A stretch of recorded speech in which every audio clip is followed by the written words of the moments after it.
Signatura rerum, the signature of all things. Chapter 1. How that all whatever is spoken of God without the knowledge of the signature is dumb and without understanding, and that in the mind of man the signature lies very exactly composed according to the essence of all essences. 1. All whatever is spoken, written, or taught of God without the knowledge of the signature is dumb and void of understanding, for it proceeds only from an historical conjecture from the mouth of another, wherein the spirit without knowledge is dumb. But if the spirit opens to him the signature, then he understands the speech of another. And further, he understands how the spirit has manifested and revealed itself out of the essence through the principle, in the sound with the voice. For though I see one to speak, teach, preach, and write of God, and though I hear and read the same, yet this is not sufficient for me to understand him. But if his sound and spirit out of his signature and similitude enter into my own similitude, and imprint his similitude into mine, then I may understand him really and fundamentally, be it either spoken or written, if he has the hammer that can strike my bell. 2. By this we know that all human properties proceed from one, that they all have but one only root and mother. Otherwise one man could not understand another in the sound. For with the sound or speech the form notes and imprints itself into the similitude of another. A like tone or sound catches and moves another, and in the sound the spirit imprints its own similitude, which it has conceived in the essence, and brought to form in the principle. So that in the word may be understood in what the spirit has conceived, either in good or evil. And with this signature he enters into another man's form, and awakens also in the other such a form in the signature, so that both forms mutually assimilate together in one form, and then there is one comprehension, one will, one spirit, and also one understanding. 4. And then secondly we understand that the signature or form is no spirit, but the receptacle, container, or cabinet of the spirit, wherein it lies. For the signature stands in the essence, and is as a lute that lieth still, and is indeed a dumb thing that is neither heard or understood. But if it be played upon, then its form is understood, in what form and tune it stands, and according to what note it is set. Thus likewise the signature of nature in its form is a dumb essence. It is as a prepared instrument of music upon which the will's spirit plays. What strings he touches, they sound according to their property. 5.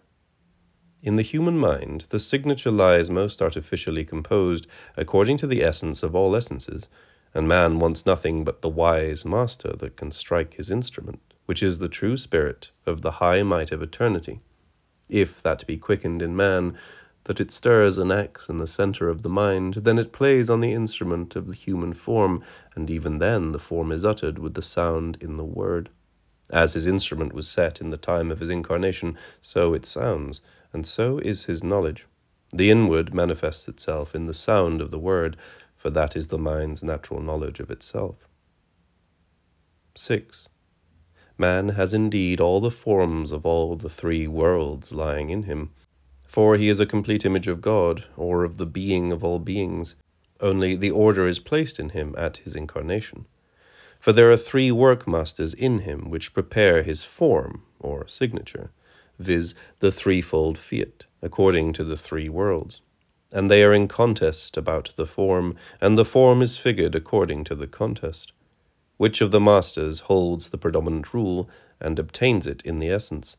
According to that his instrument is tuned, and the other lie hid, and come behind with their sound, as it plainly shews itself. 7. So soon as man is born into this world, his spirit plays upon his instrument, so that his innate genuine form, or signature, in good or evil, is seen by his words and conversation. For as his instrument sounds, accordingly the senses and thoughts proceed from the essence of the mind, and so the external spirit of the will is carried in its behavior, as is to be seen both in men and beasts, that there is a great difference in the procreation, that one brother and sister does not as the other. 8. Further, we are to know that though one fiat thus keeps the upper hand, and figures the form according to itself, that yet the other two give their sound, if their instrument be but played upon. As it is seen that many a man, and also many a beast, though it is very much inclined either to good or evil, yet it is moved either to evil or good by a contrary tune, and often lets its inbred signature fall, when the contrary tune is played upon his hidden lute or form. As we see that an evil man is often moved by a good man to repent of and cease from his iniquity, when the good man touches and strikes his hidden instrument with his meek and loving spirit. 9. And thus also it happens to the good man, that when the wicked man strikes his hidden instrument with the spirit of his wrath, that then the form of anger is stirred up also in the good man, and the one is set against the other, that so one might be the cure and healer of the other. For as the vital signature, that is, as the form of life is figured in the time of the fiat at the conception, even so is its natural spirit.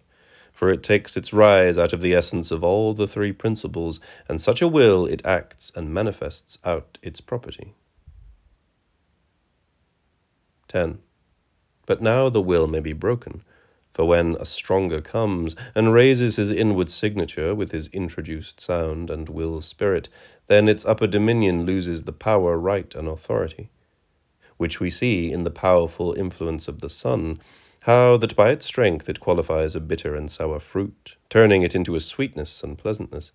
In like manner, how a good man corrupts among evil company, and also how that a good herb cannot sufficiently shew its real genuine virtue in a bad soil. For in the good man the hidden evil instrument is awakened, and in the herb a contrary essence is received from the earth, so that often the good is changed into an evil, and the evil into a good. 11. And now observe, as it stands in the power and predominance of the quality, so it is signed and marked externally in its outward form, signature, or figure. Man, in his speech, will, and behavior, also with the form of the members which he has, and must use to that signature, his inward form is noted in the form of his face, and thus also is a beast, an herb, and the trees.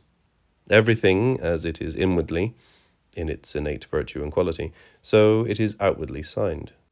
And though it falls out, that often a thing is changed from evil into good, and from good into evil, yet it has its external character, that the good or evil, that is, the change, may be known. 12. For man is known herein by his daily practice, also by his course and discourse. For the upper instrument, which is most strongly drawn, is always played upon.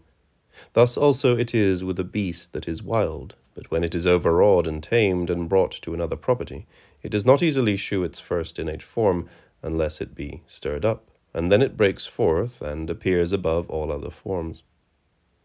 13. Thus it is likewise with the herbs of the earth. If an herb be transplanted out of a bad soil into a good, then it soon gets a stronger body, and a more pleasant smell and power, and shews the inward essence externally. And there is nothing that is created or born in nature, but it also manifests its internal form externally, for the internal continually labors or works itself forth to manifestation. And we know it in the power and form of this world, how the one only essence has manifested itself with the external birth in the desire of the similitude, how it has manifested itself in so many forms and shapes, which we see and know in the stars and elements, likewise in the living creatures, and also in the trees and herbs. 14. Therefore the greatest understanding lies in the signature, wherein man, viz. The image of the greatest virtue, may not only learn to know himself, but therein also he may learn to know the essence of all essences. For by the external form of all creatures, by their instigation, inclination, and desire, also by their sound, voice, and speech which they utter, the hidden spirit is known.